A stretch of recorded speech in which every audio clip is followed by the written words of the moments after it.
of what they don't understand and they don't have an experience of. And I apologize to all of you from my heart and soul for all that you've gone through and your families have gone through. And my hope is this conversation can spread other conversations to action, and it's just not a conversation. Now, hopefully people will be moved. And like I said, we got about 50 million people out there who will be watching this, and that's a momentum, just another step. We have to keep stacking every step. So thank you, Doc.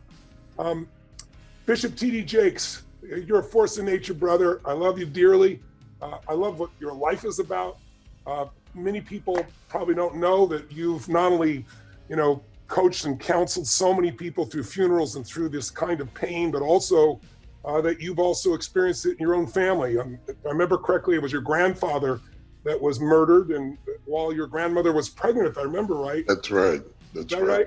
That's exactly right. Give us your perspective on where we are, how we got here, and where we got to go. What has to be done? It's funny you should mention my grandfather. I was sitting here thinking about him. My grandfather is June 9th. He passed, and you were born on June 9th. Is that right? Yes. Yeah. They murdered him on June 9th, and I was born several years later on the day that he was murdered. And that's not unique. I mean, almost every Black person in America has a story like that. Runaways that we never found again. Part of our family fleeing in the middle of the night. Not sure where our cousins are, don't know what our last name really is. Our last names are a derivative of whoever owned us. And we're living in a contemporary society where they say all of that is long ago, we should forget it. Well, I don't even have a name because Jakes is German and clearly I'm not German. So every time I call my own name, I'm reminded of the fact that that slavery and has forever marked me. So you deal with 401 years of what I characterize as molestation. And I call it molestation because molestation is when someone in power takes advantage of someone without power.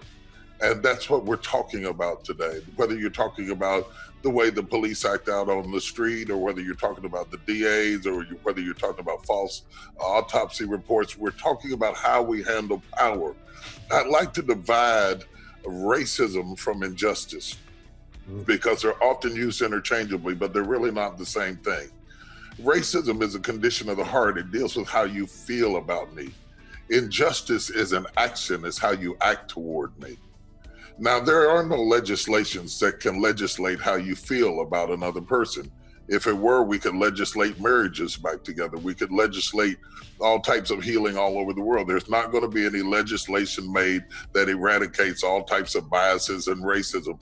What that is going to take is the love of God in our hearts and the experience of interacting with people on a personal basis to subvert the way that we have been programmed to think about people based on superficial realities. That's the thing about racism. Though that's important and that really needs to be done, and we really need to work on that. What brings us all around this table and what makes us all have so much fraternity around this table is injustice. And we have it on every level. It was unjust that Sabrina Fulton would have her child snatched out of the world. It was unjust that Martin Luther King III grew up without Martin Luther King Jr. It was unjust. Over and over, we could go George Fraser, on and on and on. All of these are examples of injustices. When we talk about white privilege, a lot of white people get offended, but let's go back and understand that the Constitution describes us as being 3/5 human. So we have always had to fight for humanity. We're still trying to make up that last 2/5. And that inequity of how we are seen and how we often see ourselves, not just how you see us, but how we often see ourselves, has left a deep scar on us like a child that's been molested. And similarly to that molestation, one of the things that gives me great gratification about what I see on the streets now with blacks and whites and browns marching together is that up until this point, we have not been believed. And anybody who works with molested people understands that worse than the molestation itself, or equally as bad, is the difficulty often the victims have in being believed by the other parent or by the school or by anybody.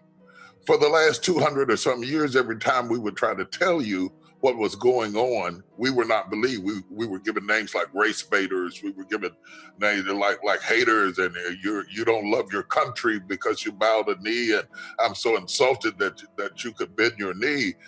And then this police officer bends his knee, and I put up a picture of him bending his knee and Colin Kaepernick bending his knee, and I want to know which one is worse.